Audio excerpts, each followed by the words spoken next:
Assalamualaikum warahmatullahi wabarakatuh.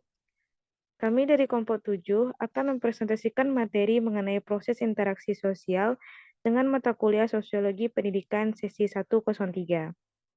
Sebelum itu, kami akan memperkenalkan anggota kelompok kami. Next. Yang pertama, saya sendiri sebagai moderator, Hanifah Nafisa Mardia dengan NIM 2000248. Dan yang kedua, Putri Pardila dengan NIM 200022127.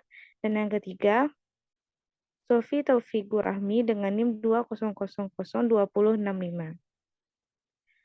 Untuk materi yang pertama, akan mengenai pengertian interaksi sosial, akan dibacakan oleh Sofi Taufikur Rahmi. Kepada Sofi, dipersilakan. Terima kasih, moderator.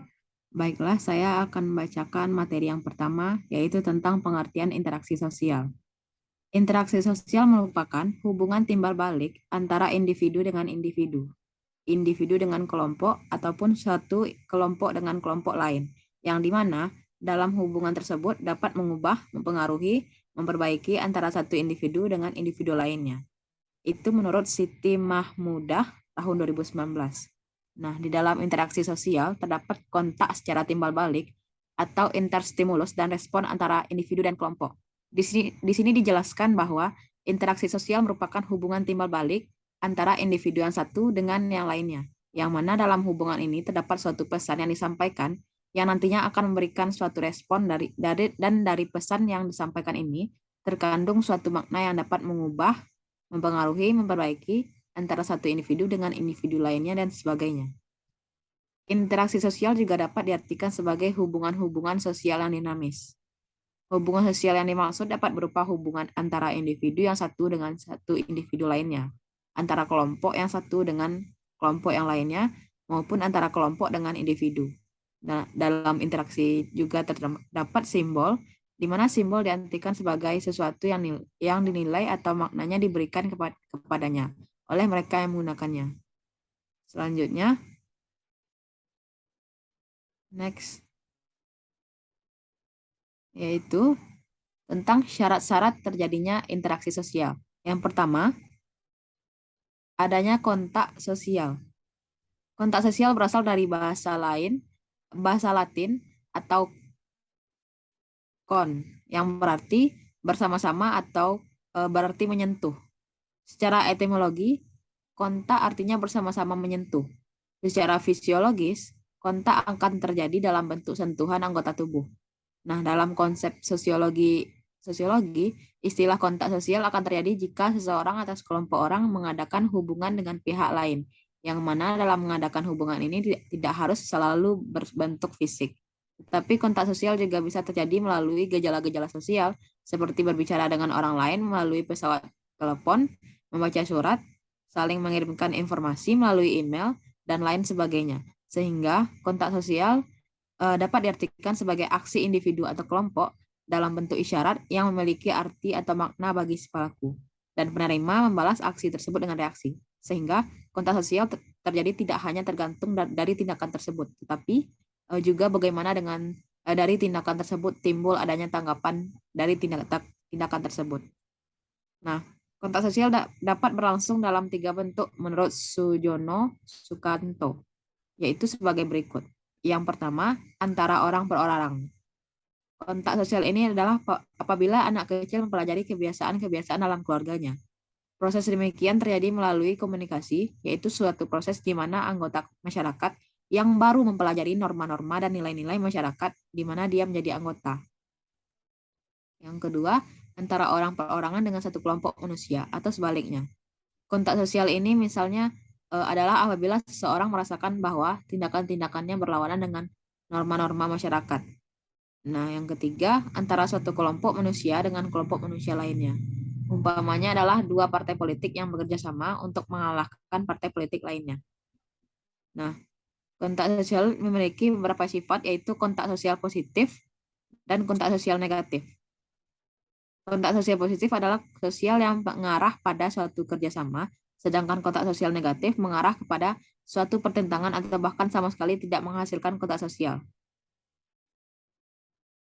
Selain itu, kontak sosial juga memiliki sifat primer atau sekunder. Kontak primer terjadi apabila yang mengadakan hubungan langsung bertemu dan berhadapan muka. Sebaliknya, kontak yang sekunder memerlukan suatu perantara. Nah, selanjutnya adanya komunikasi sosial. Adapun komunikasi merupakan aksi antara dua pihak atau lebih yang melakukan hubungan dalam bentuk saling memberikan penafsiran atau pesan yang disampaikan oleh masing-masing pihak. Melalui penafsiran, para pihak lain, seorang mewujudkan perilaku sebagai reaksi atas maksud yang ingin disampaikan oleh pihak lain. Dalam komunikasi, seringkali muncul berbagai macam penafsiran terhadap makna sesuatu atau tingkah laku orang lain yang mana ini semua ditentukan oleh perbedaan konteks sosial. Komunikasi dapat diartikan sebagai proses saling memberikan tafsiran kepada atau dari pihak yang sedang melakukan hubungan dan melalui penafsiran tersebut. Pihak-pihak yang saling berhubungan mewujudkan perilaku sebagai reaksi atas maksud atau pesan yang disampaikan oleh pihak lain. Nah, sifat-sifat dari komunikasi ini yaitu yang pertama, komunikasi positif dapat dikatakan jika pihak-pihak yang melakukan komunikasi ini terjalin kerjasama sebagai akibat kedua belah pihak saling memahami maksud atau pesan yang disampaikannya. Yang kedua, sifat negatif jika pihak-pihak yang melakukan komunikasi tersebut tidak saling mengerti atau salah paham maksud masing-masing pihak, sehingga tidak menghasilkan kerjasama, tetapi justru sebaliknya, yaitu menghasilkan pertentangan di antara keduanya. Nah, beberapa komponen dalam proses komunikasi sebagai berikut. Atau komunikator. Yang kedua, informasi atau pesan yang disampaikan atau stimulus. Yang ketiga, saluran atau media. Yang keempat, penerima informasi atau komunikan. Dan yang terakhir, respon atau tanggapan dari penerima informasi. Nah, apabila dalam interaksi sosial salah satu komponen tersebut tidak terpenuhi, dapat terjadi kegagalan dalam proses interaksi. Sekian materi yang dapat saya sampaikan. Saya kembalikan kepada moderator. Terima kasih kepada Sofi Taufikur Rahmi. Untuk materi selanjutnya akan dibacakan oleh Putri Pardila. Kepada Putri Pardila dipersilakan.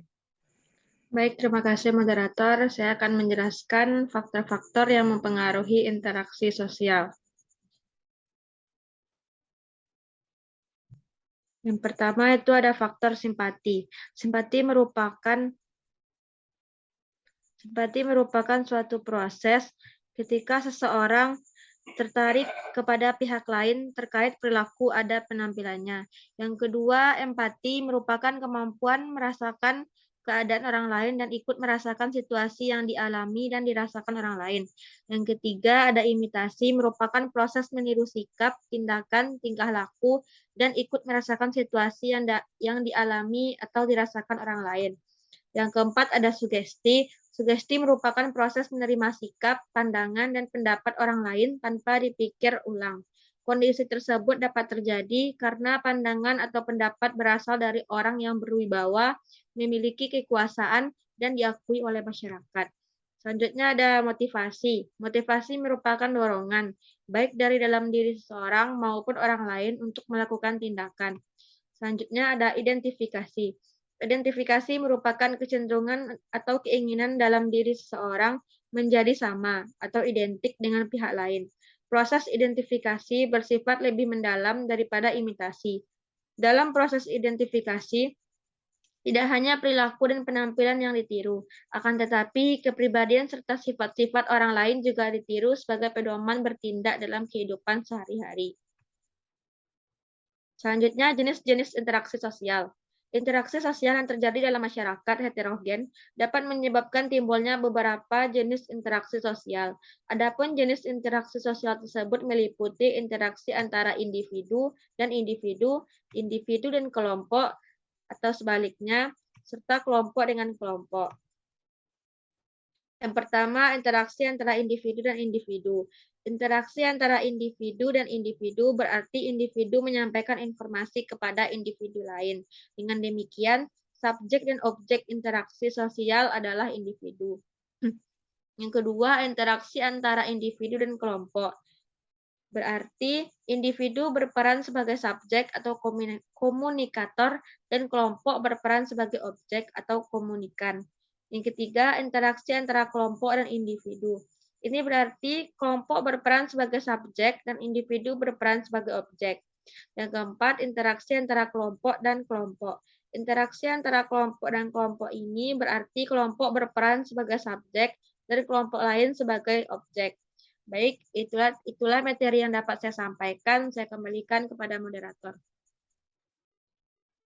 Baiklah, terima kasih kepada Putri Fadila. Untuk materi selanjutnya akan saya sampaikan sendiri, yaitu mengenai proses sosial.